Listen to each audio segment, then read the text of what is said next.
오늘 하나님께서 우리에게 주신 말씀은 신약성경 사도행전 2장 29절에서 42절 말씀입니다. 사도행전 2장 29절에서 41절 말씀 봉독 드리겠습니다. 형제들아, 내가 조상 다윗에 대하여 담대히 말할 수 있노니 다윗이 죽어 장사되어 그 묘가 오늘까지 우리 중에 있도다. 그는 선지자라 하나님이 이미 맹세하사 그 자손 중에서 한 사람을 그 위에 앉게 하리라 하심을 알고 미리 본 고로 그리스도의 부활을 말하되 그가 음부에 버림이 되지 않고 그의 육신이 썩음을 당하지 아니하시리라 하더니 이 예수를 하나님이 살리신지라 우리가 다 이 일의 증인이로다. 하나님이 오른손으로 예수를 높이심에 그가 약속하신 성령을 아버지께 받아서 너희가 보고 듣는 이것을 부어 주셨느니라. 다윗은 하늘에 올라가지 못하였으나 친히 말하여 이르되 주께서 내 주에게 말씀하시기를 내가 내 원수로 내 발등상이 되게 하기까지 너는 내 우편에 앉아 있으라 하셨도다 하였으니 그런즉 이스라엘 온 집은 확실히 알지니 너희가 십자가에 못 박은 이 예수를 하나님이 주와 그리스도가 되게 하셨느니라 하니라. 그들이 말을 듣고 마음에 찔려 베드로와 다른 사도들에게 물어 이르되 형제들아, 우리가 어찌하고 하거늘? 베드로가 이르되 너희가 회개하여 각각 예수 그리스도의 이름으로 세례를 받고 죄 사함을 받으라. 그리하면 성령의 선물을 받으리니 이 약속은 너희와 너희 자녀와 모든 먼 대사람 곧 주 우리 하나님이 얼마든지 부르시는 자들에게 하신 것이라 하고 또 여러 말로 확증하며 권하여 이르되 너희가 이 패역한 세대에서 구원을 받으라 하니 그 말을 받은 사람들은 세례를 받음에 이날에 신도의 수가 3,000이나 더하더라. 아멘. 오순절 아침 제자들이 다 같이 모여서 기도하던 중에 성령의 강림하시는 놀라운 체험을 하게 됩니다. 성령으로 인하여 충만해진 제자들은 그 순간 각기 다른 언어로 복음을 선포하기 시작하죠. 아마 이 각기 다른 언어로 말하는 순간 제자들도 굉장히 놀랐을 거고, 오늘 성경에 보면 그것을 듣는 사람들도 굉장히 놀랐다고 기록하고 있습니다. 그래서 어떤 사람들은 이렇게 각기 다른 나라의 언어로 복음을 선포하고 있는 제자들의 모습을 보면서 새 술에 취한 거 아니냐라고 하는 조롱도 했다고 합니다. 그런데 오늘 베드로가 11사도와 함께 일어나서 예루살렘에 모여든 그 당시 세계, 로마 세계 각지에서 몰려든 사람들을 향하여 설교를 하기 시작합니다. 그러면서 술이 취한 것이 아니다. 그러면서 지금이 제3시니, 그래 3시면은 오전 9시거든요. 굉장히 일찍 모여서 기도하기 시작했나 봐요. 오전 9시니 우리가 술에 취하였을 리가 있느냐. 이 일은 다 성령께서 우리 가운데 역사하셔서 일어난 일이다라고 하면서 쭉 설교를 해나가기 시작합니다. 오늘 저희들이 읽은 말씀은 베드로의 설교 후반부, 그리고 그 설교 후에 일어난 일련의 어떤 과정들을 설명하고 있는 말씀입니다. 성경에서 한 인물을 주목해서 본다면 베드로처럼 그 스포트라이트가 잘 조명되어 있는 사람이 있을까 싶습니다. 물론 예수님이 가장 중요한 분이시긴 하지만 베드로의 인생은 그야말로 드라마틱한 인생을 우리에게 보여준다고 할 수가 있겠습니다. 어부의 인생에서 존경받는 종교 지도자로, 그리고 실패한 삶에서 예수님을 3번이나 부인하고 예수님을 떠났던 삶에서 예수님을 증거하는 위대한 사도로 그의 삶이 바뀌었기 때문입니다. 베드로의 변화, 이 변화를 가능하게 했던 것은 무엇일까 하는 것을 오늘 우리 함께 살펴보고자 합니다. 먼저 우리가 생각해 볼 것은 베드로의 변화를 가능하게 했던 것은 부활하신 주님을 그가 만났기 때문입니다. 예수님이 처음 베드로를 만나서 그를 제자로 부르실 때, 공생의 초기였죠. 제자로 부르실 때 약속하신 것이 있습니다. 그것은 내가 너를 사람 낚는 어부가 되게 하리라 라고 하는 약속이에요. 어부는 물고기를 낚는 사람이에요. 그것을 어부로 삼는 사람이고 그것으로 자기 생계를 유지하는 사람이죠. 그런데 예수님은 베드로에게 다른 사람을 보셨어요. 예수님이 보는 눈으로 베드로를 볼 때는 그는 물고기 잡을 사람이 아닌 거예요. 예수님의 눈에는 베드로가 많은 사람들을 하나님 앞으로 돌아오게 할 사람인 거죠. 그래서 너는 물고기를 잡지 말고 사람을 취하는 사람이 되라고 그를 부르십니다.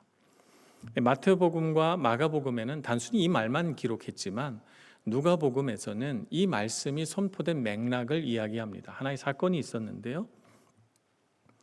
밤새도록 물고기를 잡고 보통 어부들은 해질녘에 나가서 그물을 치고 새벽이 되면 들어오고, 지금 우리 현재 어부들도 그렇게 하죠. 보통 배들은 새벽에 들어옵니다. 새벽에 베드로의 배가 들어왔어요.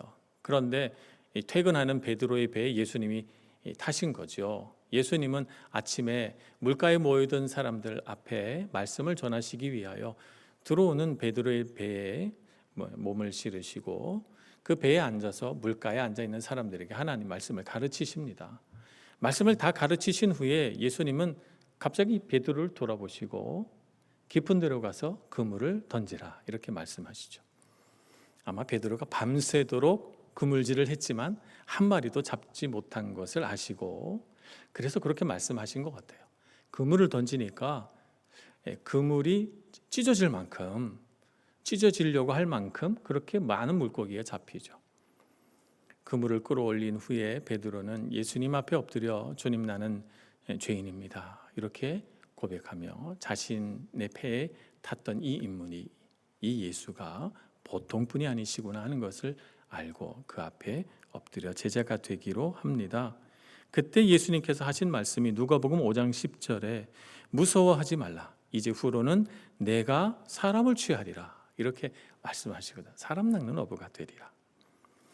평범한 어부였던 베드로가 예수님의 말씀을 듣고 새로운 비전을 가지게 됩니다. 내 삶에는 어부로서의 사는 삶 말고 다른 삶이 있구나. 나는 사람을 취하는 사람, 사람으로 인하여 배부른 사람, 사람으로 부유한 사람이 될 수 있구나 하는 비전을 갖습니다. 예수님을 통해 새로운 나를 발견하고 예수님을 통해 새로운 삶을 꿈꾸게 된 것입니다. 그런데 베드로의 삶에 위기가 찾아오죠. 그 위기는 예수님께서 십자가에서 죽으셨을 때입니다. 십자가에서 죽으시니 예수님께서 약속하신 그 비전과 소망, 그것도 예수님과 함께 죽게 된 거죠. 왜냐하면 그 비전을 심으신 분도 예수님이시고 그 소망을 주신 분도 예수님이시기 때문입니다. 예수님 안에서 꿈꾸었던 베드로의 미래도 예수님과 함께 죽어버린 것이죠. 실망하고 좌절하고 자신의 삶이 예수님의 죽음과 함께 어둠으로 변해버렸다는 것을 깨달은 베드로의 마음은 우리가 좀 상상하기 어려울 정도로 굉장히 힘들었을 것 같아요. 그런데 이 베드로가 자기의 삶을 바라봅니다. 굉장히 현실적인 사람이었기 때문에 베드로는 그 순간 내가 무엇을 하고 살아야 되지? 라고 하는 질문 앞에 자신이 어부였으니까 어부로 돌아가기로 결정합니다. 나는 물고기 잡으러 가노라. 요한복음 21장에 예수님의 죽음 뒤에 하는 베드로의 말이 등장합니다. 이 베드로의 말은 어떤 의미인가 하면 그의 좌절감을 표현한 말이죠.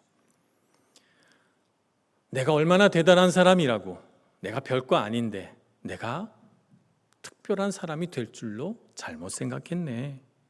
그저 나는 물고기 잡는 어부지. 그냥 물고기나 잡으러 가자. 이런 마음을 가진 것입니다.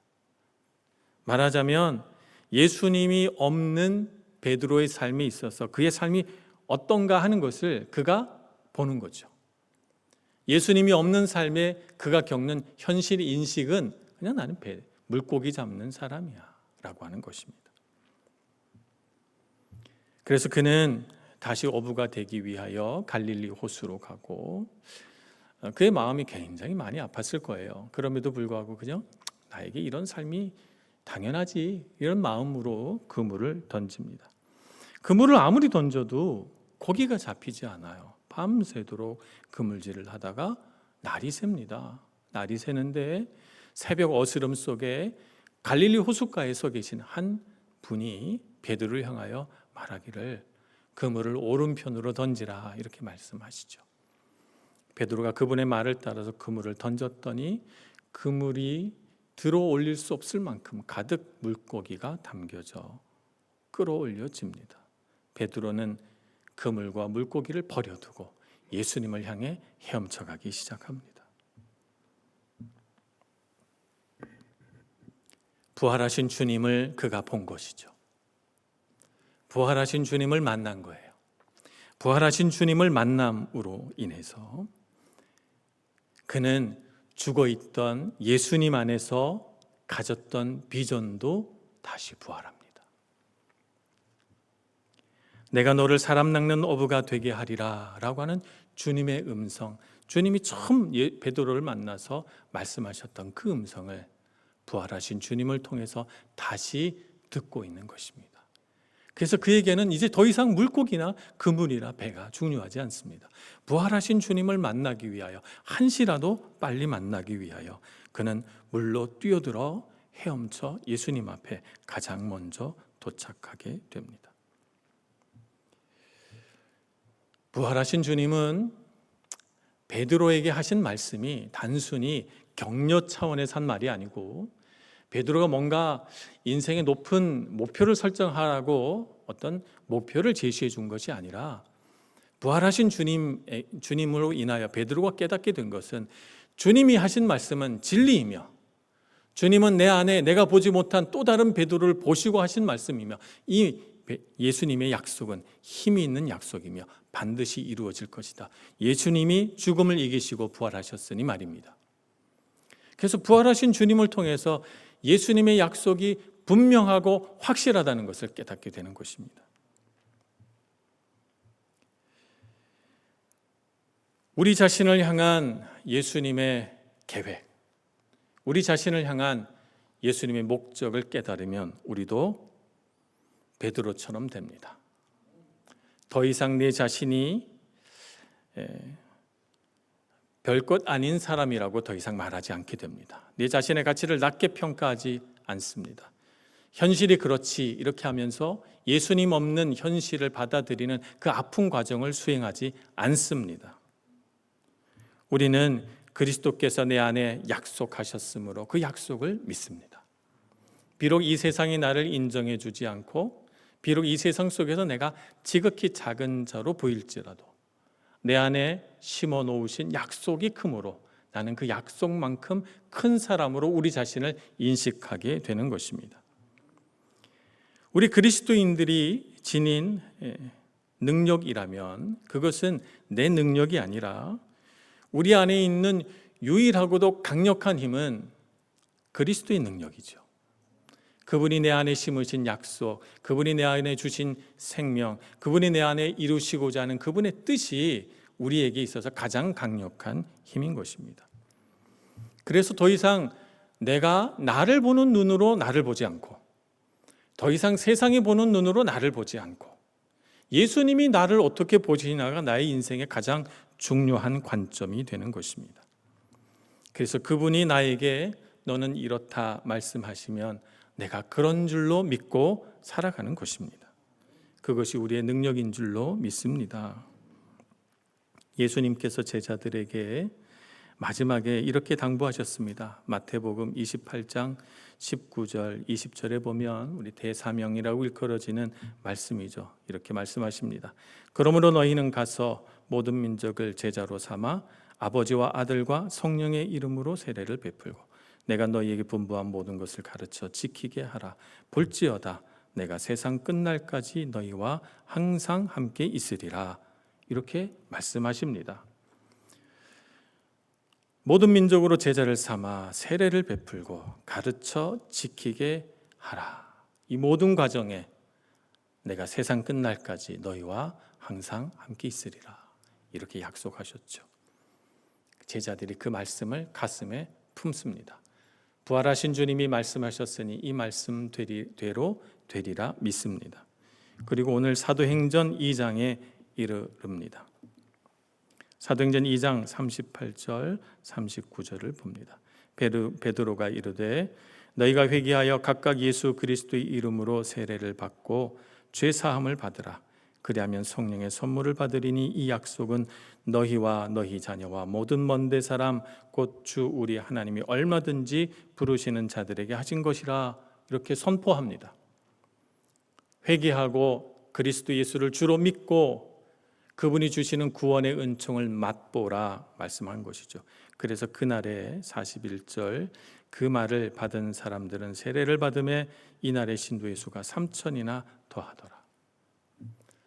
주님의 말씀대로 돼서 과연 복음이 전파되기 시작하며 베드로는 이 하나님의 나라가 이루어지는 일에 사람 낚는 어부가 되어 있습니다. 말씀대로 된 것입니다.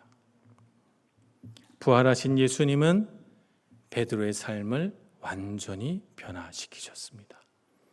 예수님의 말씀을 믿고 신뢰하고 그 말씀대로 성취해 가는 인생을 살게 해주신 것입니다. 오늘 우리 삶을 바라봅니다. 이 세상에 많은 지식인들과 지혜로운 사람들이 인생을 어떻게 살아가고 수많은 지혜서와 여러 가지 삶을 경영하는 삶의 철학들을 이야기합니다만 그것이 우리에게 얼마나 도움이 됩니까? 책에 쓴 대로 우리가 해서 정말 그렇게 되셨습니까? 그리스도 예수께서 우리에게 심은 말보다 더 강력하지 않으리라 믿습니다. 주님께서 나에게 하시는 말씀을 가슴에 품고 그분이 나에게 주신 그 말씀이 비전이 되고 꿈이 되는 여러분 되시길 축복합니다. 특별히 많은 도전 앞에 서 있는 우리 청년 여러분, 대학 입시를 앞에 놓고 얼마나 많은 실패가 있습니까? 직장 문제를 놓고 삶을 개척하는 여러 문제를 놓고 얼마나 많은 도전과 씨름들이 여러분의 눈앞에 있습니까? 세상은 우리를 향해서 작은 자라고 혹은 때로는 왜 그렇게 많은 실패가 있느냐고 말할 때 우리 안에 심으신 그리스도의 꿈을 우리는 꺼내 드는 청년 되기를 소망합니다.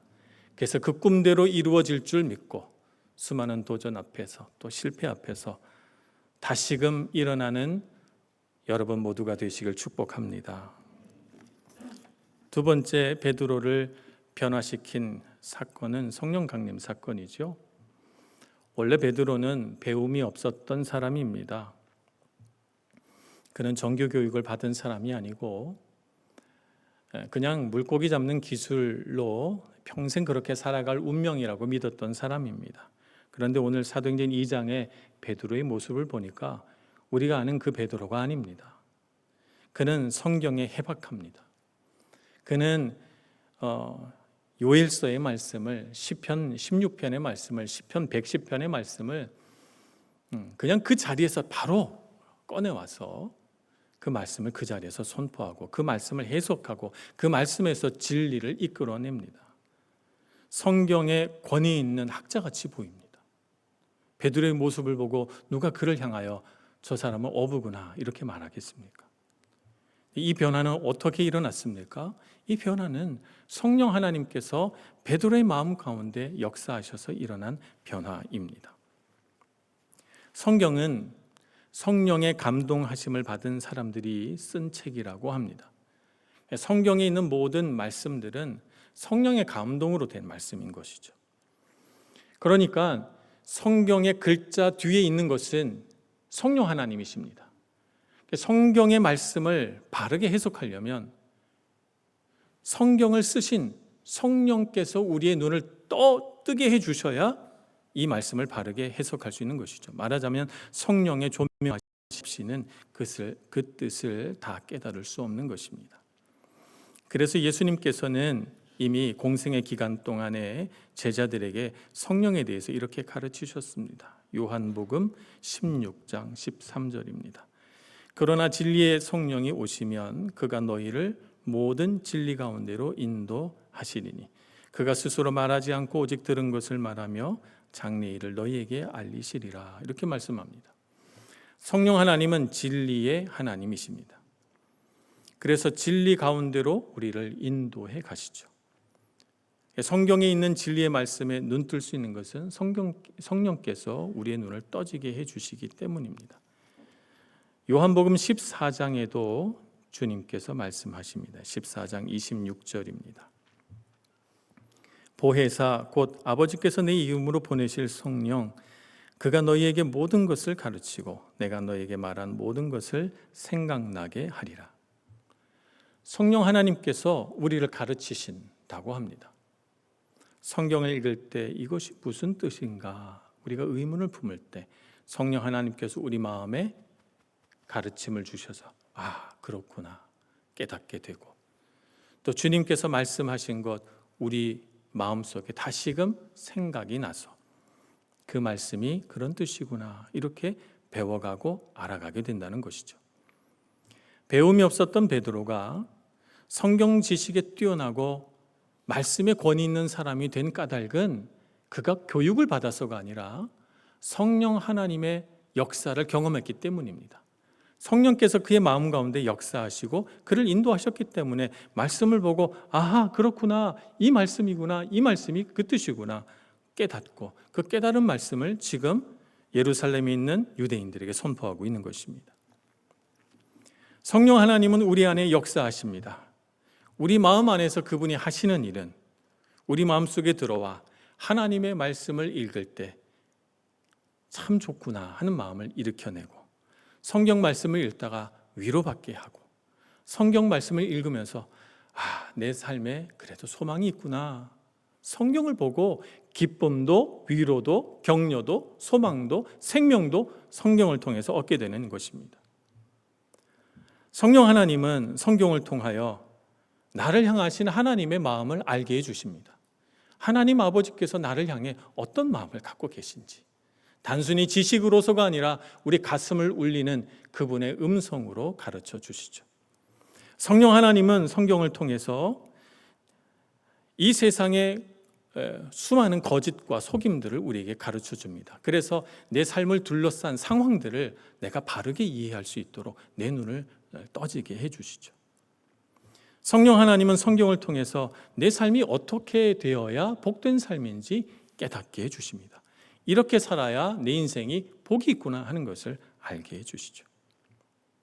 성령 하나님은 성경 말씀을 통해서 내 상황을 해석하고 나를 바라보는 바른 관점을 갖게 해주십니다. 그래서 성경은 성령 하나님을 통해서 우리 안에 들어오게 됩니다. 이런 과정을 예수님께서는 이미 공생의 기간 동안에 말씀해 주셨거든요. 요한복음 7장 37절 말씀을 보겠습니다. 요한복음 7장 37절 말씀부터 39절 상반절까지 제가 한번 읽어보겠습니다. 명절 끝날 곧 큰 날에 예수께서 서서 외쳐 이르시되 누구든지 목마르거든 내게로 와서 마시라. 나를 믿는 자는 성경의 이름과 같이 그 배에서 생수의 강이 흘러나오리라 하시니 이는 그를 믿는 자들이 받을 성령을 가리켜 말씀하신 것이라. 제자 요한이 처음 이 말씀을 들었을 때는 무슨 말씀인지 몰랐어요. 그 배에서, 자기 배에서 생수의 강이 흘러나온다고 무슨 말인지 깨닫지 못했어요.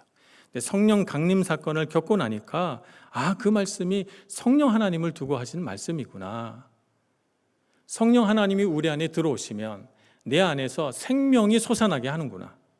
말씀을 볼 때마다 깨닫고 감동받고 은혜받고, 그래서 그 말씀으로 인하여 생명을 누리게 되는 거구나. 성령 하나님이 그런 일들을 하시는구나. 그래서 내 안에서, 내 몸에서, 내 영에서 생수의 강이 흘러나오는 것을 성령을 통하여 경험하게 되는 것입니다. 이 성령께서 오늘 우리와도 함께 계시는 줄로 믿습니다. 우리 일상 속에서 우리와 함께 계셔서 우리가 하나님의 자녀로 살아가도록 지금도 역사하고 계십니다. 부패한 가톨릭을 개혁하고자 할 때 종교 개혁자들이 외쳤던 5가지 신조 가운데 한 가지가 솔라 스크립투라입니다. 오직 성경으로 돌아가자는 것입니다. 교회는 진리이신 하나님의 말씀 위에 세워져야 합니다. 근데 이 성경은 오직 성령의 감동으로만 해석될 수 있는 것이죠. 처음 우리 베드로가 예수님 앞에 고백한 것이 있습니다. 마태복음 16장 16절에 보면 베드로가 주님을 향하여 이렇게 고백하죠. 주는 그리스도시요 살아계신 하나님의 아들이십니다. 이렇게 고백하죠. 예수님 무척 기뻐하세요.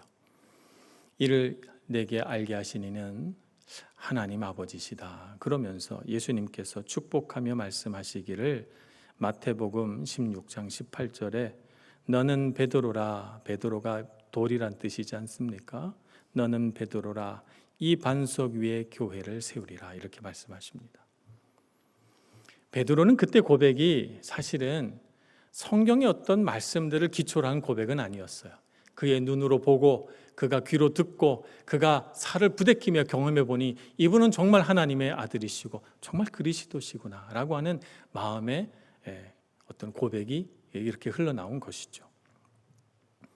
그런데 지금의 그 고백은 좀 다릅니다. 베드로는 사도행전 2장 36절에서 자신의 설교를 마치면서 이렇게 결론을 짓습니다. 그런즉 이스라엘 온 집은 확실히 알지니 그 너희가 십자가에 못 박은 이 예수를 하나님이 주와 그리스도가 되게 하셨느니라 라고 자신의 설교를 끝맺음합니다.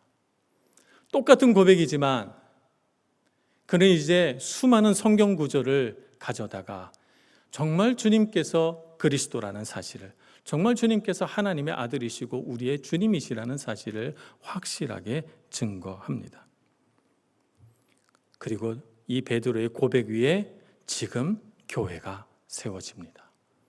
내가 이 반석 위에 교회를 세우리라 했던 예수님의 베드로를 향한 또 다른 약속이 오늘 사도행전 2장을 통해서 성취되고 있는 것입니다.